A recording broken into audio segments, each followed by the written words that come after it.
बिस्मिल्लाहिर्रहमानिर्रहीम अस्सलाम वालेकुम। आज जो हमने टॉपिक डिस्कस करना है वो है सॉल्वेंट एक्सट्रैक्शन। और सॉल्वेंट एक्सट्रैक्शन इस चैप्टर का सेकंड लास्ट टॉपिक है। इसके बाद हमने लास्ट में देखना है क्रोमेटोग्राफी और उसके बाद जो है हमारा चैप्टर ख़त्म हो जाएगा। फिर हम नेक्स्ट जो है वो कोई और चैप्टर जो है वो स्टार्ट करेंगे। तो सॉल्वेंट एक्सट्रैक्शन जो है उसकी डेफिनेशन जो है वो लिखी हुई है कि solvent extraction is a technique in which a solvent is added in the solution. हमने क्या करना है, एक सॉल्वेंट को सोल्यूशन के अंदर ऐड करना है where the solute is more soluble in solvent and solutions are immiscible to each other. मतलब आपने डेफिनेशन जो है वो सुन ली होगी, लेकिन आपको कुछ भी मतलब जहन में नहीं आया होगा। तो हम करते क्या हैं, हम इसको समझने की कोशिश करते हैं एक एग्जाम्पल की मदद से। ठीक है जी। तो होता क्या है, हमारे पास एक सोल्यूशन हमने लेना है, ठीक है जी। और सोल्यूशन के अंदर दो ही कंपोनेंट्स होते हैं, एक जो है मिनिमम क्वांटिटी के अंदर होता है और एक जो है मैक्सिमम क्वांटिटी के अंदर मौजूद होता है। ठीक है जी। तो सोल्यूशन के दो पार्ट्स होते हैं। हमारे पास एक सोल्यूशन जो है वो मौजूद है, ठीक है जी, और सोल्यूशन के दो पार्ट्स हैं। अब हमें पता है कि सोल्यूशन के दो पार्ट्स जो होते हैं, एक जो है मिनिमम क्वांटिटी के अंदर मौजूद होता है और एक जो है मैक्सिमम क्वांटिटी के अंदर मौजूद होता है। जो मैक्सिमम क्वांटिटी में होता है उसे हम सॉल्वेंट कहते हैं और जो मिनिमम क्वांटिटी में होता है उसे हम क्या कहते हैं, सोल्यूट कहते हैं। ये तो आपने 9th क्लास के अंदर भी पढ़ा हुआ है, ठीक है जी। तो अब सॉल्वेंट और सोल्यूट जो है दो अलग अलग चीज़ें हैं। अब हमने ये बताना है कि जो हमने सोल्यूशन यहाँ पर सॉल्वेंट एक्सट्रैक्शन के अंदर लेना है इस मेथड के अंदर, तो सॉल्वेंट जो है वो क्या होना चाहिए, एक्वस होना चाहिए। ठीक है जी। सॉल्वेंट जो है वो क्या होना चाहिए, एक्वस होना चाहिए। और जो सोल्यूशन है वो क्या होना चाहिए, हमारे पास ऑर्गेनिक कह सकते हैं या आप ऑर्गेनिक कह लें, चलें। ठीक है जी। आपने कौन सा लेना है, ऑर्गेनिक कोई भी कंपाउंड लेना है, ठीक है जी। तो एक्वस जो है वो हमने सोल्यूशन लेना है, जैसे कि इसकी एग्जांपल हम कह सकते हैं वाटर कह सकते हैं, ठीक है जी। तो वाटर जो है हमने ले लिया है और उसके अंदर कोई भी ऑर्गेनिक सोल्यूट जो है वो ऐड कर दिया है, नॉन पोलर जो है हमने ऐड कर दिया है, ठीक है जी। अब हमने करना क्या है, हम इसके अंदर solvent extraction is a technique in which solvent is added in a solution. अब हमारे पास ये सोल्यूशन जो है वो पहले से मौजूद था। अब हमने करना क्या है, एक सॉल्वेंट मजीद ऐड करना है यहाँ पर। और सॉल्वेंट जो है वो हमने कौन सा ऐड करना है, हमने कोई भी ऑर्गेनिक सॉल्वेंट जो है वो ऐड कर देना है, ठीक है जी। ऑर्गेनिक सॉल्वेंट जो है वो ऐड कर देंगे। अब ऑर्गेनिक सॉल्वेंट जैसे ही यहाँ पर ऐड करेंगे तो होगा क्या, हमारे पास दो लेयर बन जाएगी, क्योंकि ऑर्गेनिक सॉल्वेंट और एक्वस सॉल्वेंट आपस में सॉल्युबल नहीं होते, ठीक है जी। तो इसकी दो लेयर्स बन जाएगी और होगा क्या कि ये जो ऑर्गेनिक वाला है, अब पहले जो है वो एक्वस के साथ थोड़ा बहुत सॉल्युबल था और उसके साथ इंटरेक्शन बना रहा था, लेकिन अब क्या होगा, वो जो ऑर्गेनिक का है उसका अपना जो है भाई आ चुका है, तो डेफिनेटली वो किसकी तरफ जाएगा, ऑर्गेनिक सॉल्वेंट की तरफ चला जाएगा।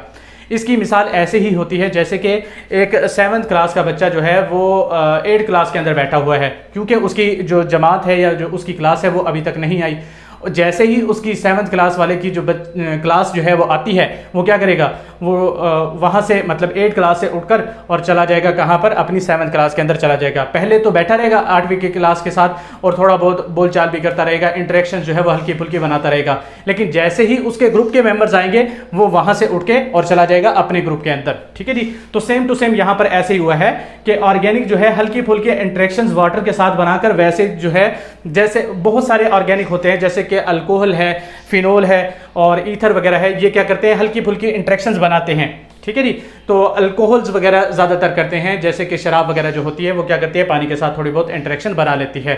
अब वो जैसे ही हमने क्या किया है, एक और ऑर्गेनिक सॉल्वेंट जो है वो ऐड किया है। अब ऑर्गेनिक सॉल्वेंट ऐड करते ही होगा क्या कि वो ऑर्गेनिक जो है ऑर्गेनिक के साथ ज़्यादा इंटरेक्शन बनाता है, तो क्या होगा कि वो एक्वस लेयर से मूव करके कहाँ चला जाएगा, ऑर्गेनिक सॉल्वेंट के अंदर चला जाएगा, ठीक है जी। इस मेथड के लिए, ये जो सॉल्वेंट एक्सट्रैक्शन है, इस मेथड के लिए हम इख्तियार करते हैं या चूज करते हैं, एक चीज़ होती है हमारे पास जिसे हम कहते हैं सेपरेटिंग फनल।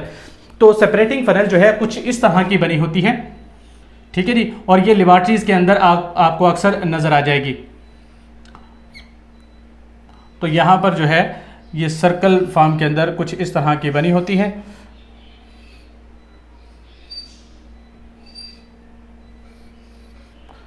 और यहाँ पर क्या होता है, इसके स्टॉपर लगा होता है दोनों साइड पर, यहाँ पर भी स्टॉपर लगा होता है,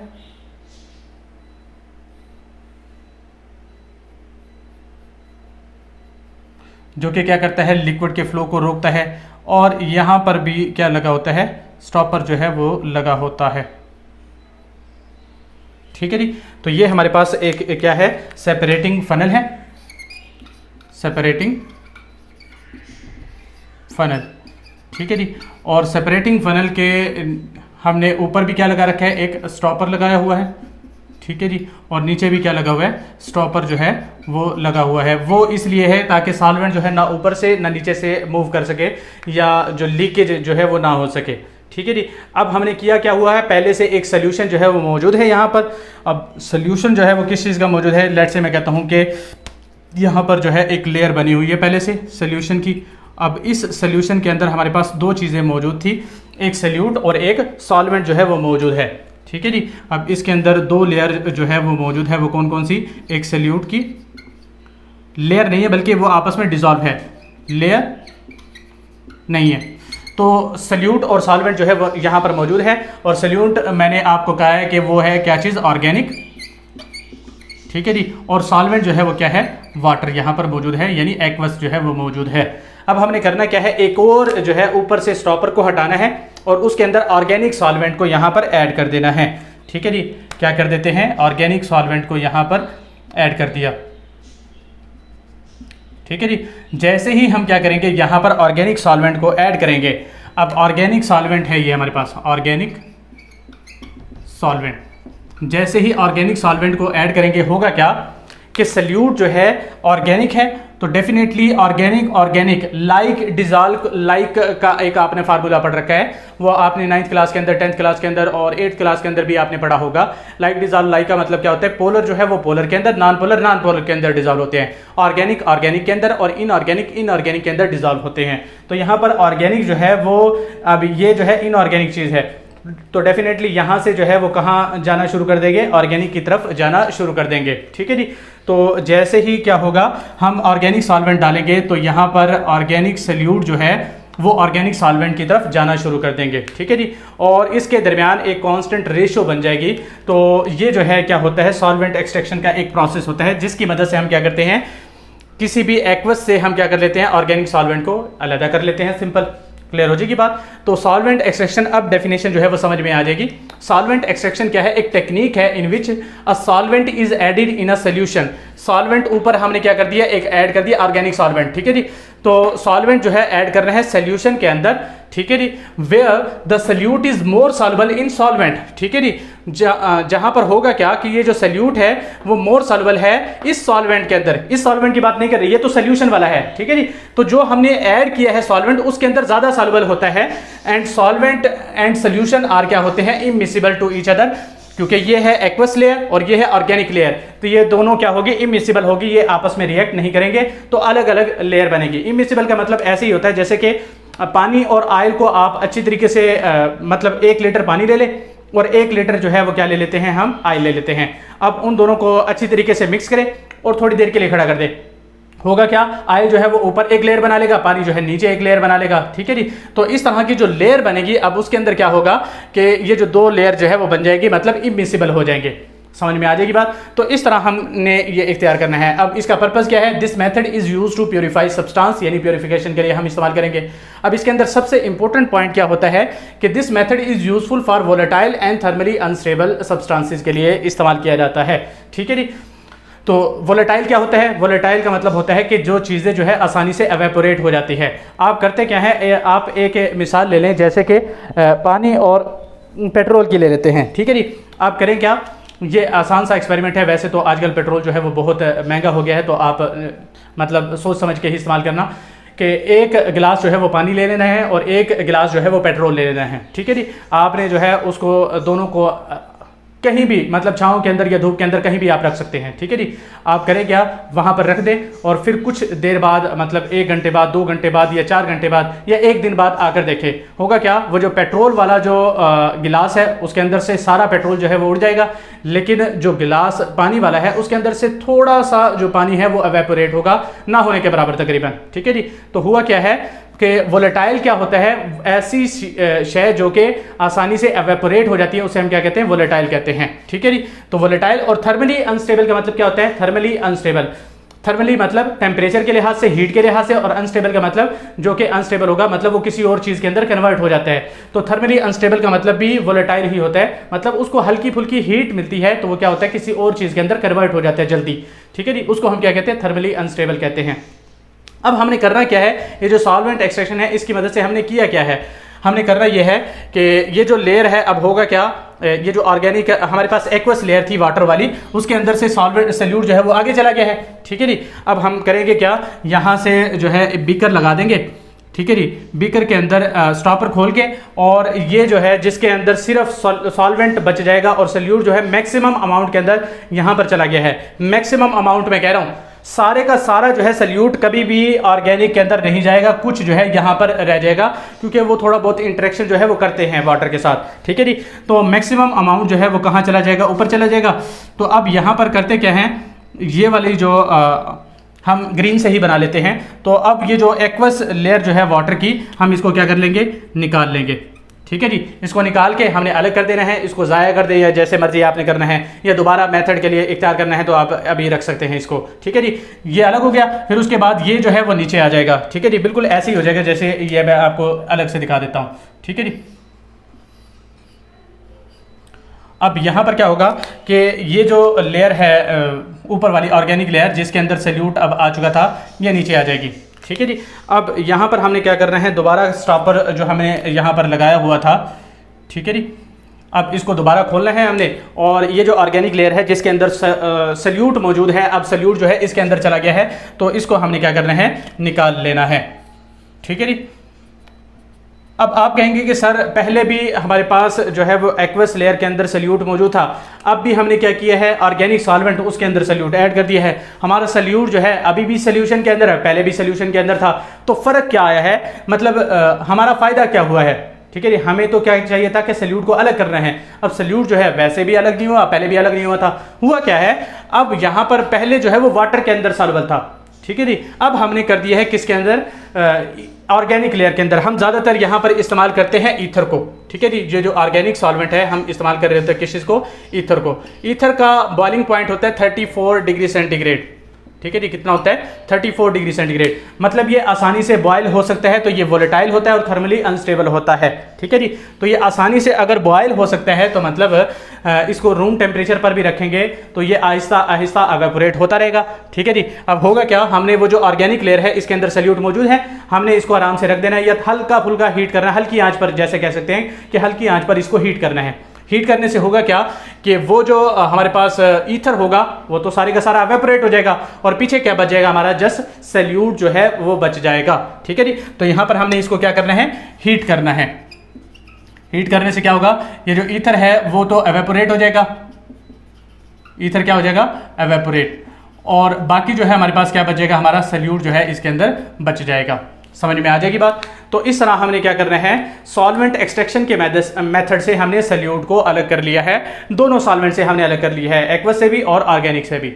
समझ में आ जाएगी बात। तो हमने सेपरेटिंग फनल लेनी है, सेपरेटिंग फनल के अंदर हमने सोल्यूशन को ले लेना है। सोल्यूशन क्या होगा, वाटर का ऑर्गेनिक के अंदर हमने ले लिया है। ठीक है जी, तो अब हमने करना क्या है, ये ग्रीन कलर का मैंने आपको दिखा दिया जिसके अंदर वाटर और ऑर्गेनिक सल्यूट जो है वो मौजूद है। अब हमने एक और सॉल्वेंट ऐड करना है, ऑर्गेनिक सॉल्वेंट, लेट से मैं कहता हूँ ईथर हमने ले लिया है। अब ईथर को जैसे ही हम ऐड करते हैं तो वो जो ऑर्गेनिक सल्यूट है वो ज़्यादा डिजॉल्व तो ऑर्गेनिक के अंदर होगा, तो वो क्या करेगा, यहाँ से निकल के और कहाँ चला जाएगा, ऑर्गेनिक सॉल्वेंट के अंदर चला जाएगा और वहाँ पर डिजॉल्व हो जाएगा। अब हम करेंगे क्या, इस स्टॉपर को खोलेंगे और ये जो एक्वस लेयर है जिसके अंदर सल्यूट की मिकदार बहुत कम रह गई है उसको निकाल लेंगे। ठीक है जी, उसको अलग कर दिया। फिर उसके बाद हम क्या करेंगे, दोबारा स्टॉपर को खोल के और क्या करेंगे, वो जो ऑर्गेनिक सॉल्वेंट है जिसके अंदर अब ऑर्गेनिक सल्यूट आ चुका है उसको हम निकाल लेंगे। अब इसको हल्का हल्का हीट करेंगे क्योंकि इसका बॉइलिंग पॉइंट कम होता है, तो ईथर जो है वो सारे का सारा एवेपोरेट हो जाएगा और पीछे क्या बच जाएगा, सल्यूट। तो सल्यूट को हमने क्या किया है, सॉल्वेंट से अलग कर लिया है। तो इस तरह हम क्या कर सकते हैं, इस सब्सटेंस को प्योरीफाई कर सकते हैं, मतलब दूसरी चीज़ों को यहाँ से निकाल सकते हैं। क्लियर हो जाएगी बात। तो ये है हमारे पास सॉल्वेंट एक्सट्रैक्शन, और इसके अंदर जो मेन शॉर्ट क्वेश्चन आता है इसकी डेफिनेशन का आता है, और ये एमसीक्यू जो है आपकी एक्सरसाइज के अंदर लिखी हुई है, तो बहुत ज़्यादा इंपॉर्टेंट है। अक्सर बोर्ड्स के अंदर यही एमसीक्यू जो है आती है कि जो सब्सटेंस हमने सॉल्वेंट एक्सट्रैक्शन के अंदर लेना है उसकी प्रॉपर्टी क्या होती है, तो वोलेटाइल और थर्मली अनस्टेबल होना चाहिए। फिर उसके बाद है जी डिस्ट्रीब्यूशन और पार्टीशन लॉ की डेफिनेशन आ जाती है, ये हमने देखनी है। कि a solute distribute itself between two immiscible liquid in constant ratio of concentration irrespective of amount of solute added। अब ये क्या कह रहा है कि एक सल्यूट जो है डिस्ट्रीब्यूट करता है इटसेल्फ, वो अपने आप को तकसीम करता है टू इमिसिबल लिक्विड। जैसे ये दो इमिसिबल थे, एक्वस और ऑर्गेनिक लेयर जैसे थी, अब दो इमिसिबल लिक्विड्स के अंदर वो क्या करता है, कांस्टेंट रेशो के अंदर, ठीक है, इन कांस्टेंट रेशो जो है वो क्या करता है, अपने आप को डिस्ट्रीब्यूट करता है of concentration irrespective of amount of solute added. Solute चाहे जितना मर्जी ऐड कर दे, कांस्टेंट रेशो के अंदर वो क्या करेगा, दो इमिसिबल लिक्विड के अंदर डिस्ट्रीब्यूट कर लेगा। मैंने आपको पहले भी बताया था कि यहां पर जो सल्यूट है वो सारे का सारा ऊपर नहीं चला जाएगा, हल्का फुल्का जो है वो यहां पर भी रहेगा, तो डिस्ट्रीब्यूट करेगा अपने आप को दो लेयर्स के अंदर। समझ में आ जाएगी बात। तो इसके लिए हम जो है एक एग्जांपल ले लेते हैं। जैसे I2 को हमने क्या करना है, डिसॉल्व करना है, किसके अंदर, वाटर के अंदर डिसॉल्व करना है, ठीक है जी। तो हम एक बीकर ले लेते हैं, ठीक है जी, क्या करते हैं, एक बीकर जो है वो ले लेते हैं और इसके अंदर हमने वाटर ले लिया है, ठीक है जी। ये क्या मौजूद है, वाटर जो है यहाँ पर मौजूद है। अब वाटर के अंदर मैं करता क्या हूँ, इसके अंदर ऐड कर देता हूँ मैं I2, ठीक है जी, आयोडीन को ऐड कर देता हूँ। आयोडीन का हमें पता है कि कलर क्या होता है, पर्पल होता है, ठीक है जी। लेकिन आयोडीन जो है वो क्या है, नॉन पोलर है, और ये क्या है, वाटर क्या है, पोलर है। तो लाइक डिजॉल्व, लाइक के फार्मूले के मुताबिक पोलर कभी भी नॉन पोलर के अंदर डिजॉल्व नहीं होगा, या नॉन पोलर कभी पोलर के अंदर डिजॉल्व नहीं होता। तो आयोडीन जो है अभी डिजॉल्व नहीं होगा, और हमने यहाँ पर एक और सॉल्वेंट जो है वो ऐड करना है, या कोई एक और कंपाउंड पोटाशियम आयोडाइड जो है वो ऐड कर देना है। अब पोटाशियम आयोडाइड का हमें पता है जैसे ही वाटर के अंदर आएगा तो ये आयोनाइज होके पोटाशियम आयन और आयोडाइड का आयन जो है वो बन जाएगा, ठीक है जी। अब ये जो आयोडाइड का आयन है और ये I2, ये आपस में मिलकर और क्या बना देंगे, I3 negative try iodide ion जो है वो बना देंगे, ठीक है जी। अब ये जो ट्राई आयोडाइड आयन बना है ये जो है वाटर के अंदर सॉल्युबल हो सकता है, ठीक है जी। और ये वाटर के अंदर सॉल्युबल होके और इसका कलर हो जाता है ब्राउन। समझ में आ जाएगी बात। दोबारा इसको हम देख लेते हैं। हुआ क्या है, हमने वाटर को लिया है, उसके अंदर आयोडीन को ऐड किया है। आयोडीन का वैसे कलर क्या होता है, अगर वैसे ही अगर ओरिजिनल इसके हम कहते हैं कि कंपोजिशन के अंदर I2 के अंदर होगा तो वो पर्पल कलर का होता है, लेकिन अभी जो है वो वाटर के अंदर ऐड नहीं होता, मिक्सअप नहीं होता, ठीक है जी। तो हम क्या करते हैं, पोटाशियम आयोडाइड को ऐड करते हैं, वो पोटाशियम आयन बनाता है और आयोडाइड आयन बनाता है। आयोडीन, ये जो आयोडाइन है, आयोडाइड आयन है, और ये आयोडीन जो है मिलकर क्या बना देते हैं, ट्राई आयोडाइड आयन बना देते हैं, जो कि ब्राउन कलर का होता है। और अब जो है वो वाटर के अंदर आ जाएगा और इसका कलर जो है वो क्या आ जाएगा, ब्राउन कलर आ जाएगा, ठीक है जी। तो ब्राउन कलर किस चीज की वजह से आया है, क्योंकि आयोडाइड आयन जो है वाटर के अंदर मिक्सअप हो चुका है, ठीक है जी। अब इसके अंदर हमने एक और लेयर ऐड करनी है, और वो लेयर किस चीज की ऐड करनी है ये हम देख लेते हैं, ठीक है जी। अब यहां पर जो है एक और लेयर हमने ऐड की है, और ये जो लेयर हमने ऐड की है ये ऐड की है कार्बन टेट्राक्लोराइड, ठीक है जी। कार्बन टेट्राक्लोराइड की हमने क्या कर दी है, इसके अंदर एक लेयर जो है सॉल्वेंट जो है वो मजीद ऐड कर दिया है। अब होगा क्या, अब यहां पर वैसे तो आयोडाइड आयन इसके अंदर होगा, और किस फॉर्म में होगा, I3 नेगेटिव 1 की फॉर्म में होगा। लेकिन जैसे ही हम क्या करते हैं, एक और सॉल्वेंट ऐड करते हैं, वो है ऑर्गेनिक, वो नॉन पोलर है, ठीक है जी। अब नॉन पोलर के अंदर नॉन पोलर जो है वो ज्यादा सॉल्युबल होता है। अब वैसे I3 नेगेटिव तो है ये, लेकिन इसकी ओरिजिनल कंपोजिशन I2 की ही है, ठीक है जी। अभी भी ये अपनी ओरिजिनल कंपोजिशन को नहीं भूला। बाज़ औक़ात क्या होता है कि हम कहीं और चले जाते हैं तो अपनी ओरिजिनल जो औकात वगैरह है, हैसियत वगैरह है, उसको भूल जाते हैं, लेकिन आयोडीन जो है यहाँ पर नहीं भूला, वो अभी भी I2 की फॉर्म में ही रहना पसंद करता है। तो करेगा क्या, जहां पर I3 नेगेटिव जो है वो दोबारा जो है वो क्या कर देगा, I-1 के अंदर और I2 के अंदर चला जाएगा, और यहां से जो I3 नेगेटिव है वो क्या करेगा, ऊपर की तरफ जो है वो जाना शुरू कर देगा, ठीक है जी। अब किस फॉर्म में जा रहा है, I2 की फॉर्म में जा रहा है। तो I2 की फॉर्म में अगर जा रहा है तो वहां पर कौन सा कलर आना चाहिए, I2 की वजह से कौन सा कलर आता है, पर्पल, ठीक है जी। तो वहां पर जो है वो कौन सा कलर आना शुरू हो जाएगा, पर्पल कलर जो है वो आना शुरू हो जाएगा। कौन सी लेयर के अंदर बात कर रहा हूं मैं, CCl4 कार्बन टेट्राक्लोराइड के अंदर, कार्बन टेट्राक्लोराइड के अंदर पर्पल कलर जो है वो आना शुरू हो जाएगा। अब यहां से I3 नेगेटिव जो है वो कम हो रहा है, तो डेफिनेटली यहां से जो ब्राउन कलर है वो क्या होना शुरू हो जाएगा, फेड होना शुरू हो जाएगा, हल्का होना शुरू हो जाएगा, ठीक है जी। वहां पर पर्पल कलर जो है वो बनना शुरू हो जाएगा, और यहां पर जो है ब्राउन कलर फेड होना, हल्का होना शुरू हो जाएगा, क्योंकि यहां पर जो है I3 नेगेटिव जो है वो कम होना शुरू हो गया है, और यहां पर I2 जो है वो बढ़ना शुरू हो गया है। और एक पॉइंट ऐसा आएगा कि I3 नेगेटिव और I2 के अंदर क्या आ जाएगी, एक कांस्टेंट जो है वो क्या आ जाएगी, इक्विलिब्रियम कह सकते हैं। ठीक है जी, इक्विलिब्रियम कायम हो जाएगा कि जितना I3 नेगेटिव जो है ऊपर जाएगा उतना ही I2 जो है वो नीचे आएगा। ठीक है जी, क्योंकि I2 जो है वो I3 नेगेटिव की फॉर्म में भी रह सकता है और I2 की फॉर्म में भी रह सकता है। ठीक है जी, तो जैसे जैसे वो ऊपर जा रहा होगा, पहले तो जाता रहेगा क्योंकि ऊपर जो है वो कंसंट्रेशन I2 की है ही नहीं। जैसे जैसे ऊपर जाएगा फिर जो है कुछ टाइम गुजरने के बाद I2 जो है वो वापस आना भी शुरू हो जाएगा और एक स्टेज ऐसी आएगी कि दोनों की जो रेट है, रफ्तार है, वो दोनों की बराबर हो जाएगी। I3 नेगेटिव की ऊपर जाने की रफ्तार और I2 की नीचे आने की रफ्तार जो है वो बराबर हो जाएगी। तो इस रिएक्शन को हम ऐसे लिख सकते हैं जैसे I2 प्लस I नेगेटिव। ठीक है जी, और ये बन जाता है क्या चीज, I3 नेगेटिव 1। अब I2 जो है वो कहाँ होगा, CCl4 के अंदर। ठीक है जी, और ये जो है हमारे पास कहाँ पर मौजूद होगा, ये मौजूद होगा जी कहाँ पर मौजूद होगा, ये है मौजूद होगा एक्वस लेयर के अंदर या वाटर लेयर के अंदर।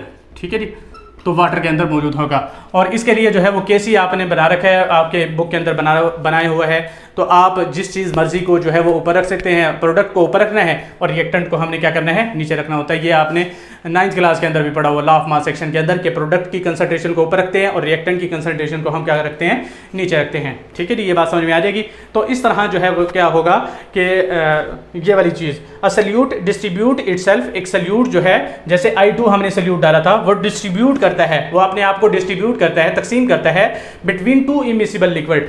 वाटर और कार्बन टेट्राक्लोराइड जो है वो आपस में मिक्स नहीं होते। ठीक है जी, two immiscible liquid in constant ratio. अब इनकी रेशो क्या रहेगी, कांस्टेंट रहेगी। जैसे मैं कहता हूं कि पहले जो है वो रेशो, अब I2 जो है मैंने डाला है, लेट्स से मैं कहता हूं कि यहां पर 100 ग्राम डाला है। ठीक है जी, कितना डाला है, 100 ग्राम डाला है। तो मैं कहता हूं कि यहां पर जो है वो कितना रहता है, 30 ग्राम रहता है और यहां पर रहता है 70 ग्राम। ठीक है जी, और अगर मैं क्या करता हूं, यहां पर 100 ग्राम नहीं ऐड करता बल्कि ऐड करता हूं मैं 200 ग्राम। ठीक है जी, अगर 200 ग्राम ऐड करता हूं तो जो CCl4 है उसके अंदर जो है वो रहेगा 160 ग्राम। ठीक है जी, 140 ग्राम। ठीक है जी, और ये कितना रहेगा, 60 ग्राम जो है यहां पर रहेगा।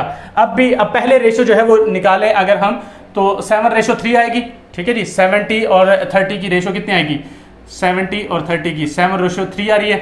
ठीक है जी, मतलब कार्बन टेट्राक्लोराइड के अंदर क्या है, 7 है, और जो वाटर है उसके अंदर कितनी है, 3 है। अब यहाँ पर अगर रेशो निकालें 140 और 60 की रेशो निकालें तो तब भी क्या रेशो आएगी।